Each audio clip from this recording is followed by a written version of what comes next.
Hey guys, so I'm going to talk a little bit today about the idea of twin flames, soulmates, relationships that are predestined because I yesterday saw another psychic reader here on TikTok talking about the new Netflix documentary called Escaping Twin Flames, which, if you haven't watched it, it's kind of crazy disturbing. It's about like this cult leader, these couple that claim they're twin flames, that they're sucking people into like a multi-level marketing type of scam that they have to pay for all these coaching and courses and stuff like that, to either unite with their twin flame that they've been separated from or to find their twin flame that they have never found yet. And I know the concept of twin flames and soulmates can be a little bit controversial and not everybody believes in it. And that's okay, whether you do or whether you don't. The thing to remember about any type of relationship, especially when you're on a spiritual path or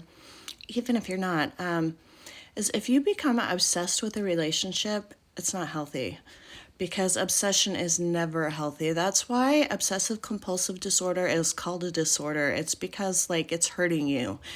And no matter what you're becoming obsessed with, it's not going to help you. It's not good for you. If you're obsessed with like eating some cookies, drinking coffee, smoking pot, relationships, anything, it's going to harm you in the long run. Even like as a Buddhist, I think the highest value you can aspire to is compassion.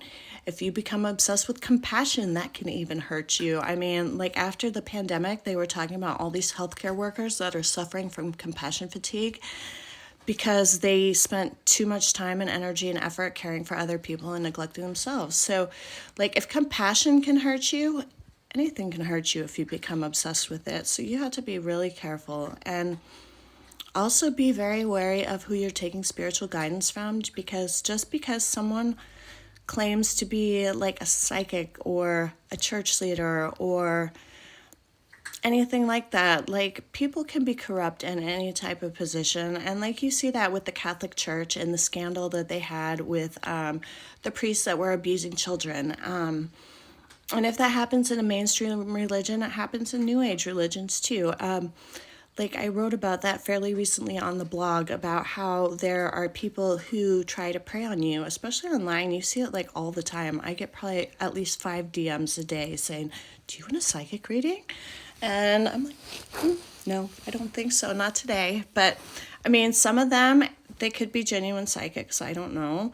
But just because someone is a psychic, it doesn't mean they have your best interests at heart. And just because somebody claims to be spiritual, it doesn't mean they are. And even if they are, it doesn't make them a good person. So you have to be very discerning about who you take spiritual guidance from and make sure that what they're saying really resonates with you. And I've given some characteristics of what to look for in a guru in a new blog post, as well as some pitfalls of twin flames after watching that documentary. So it's like kind of unpacking that whole situation of the exposing twin flames and my thoughts on it. So if you want to check that out, it's in my blog. The link is down below in the description.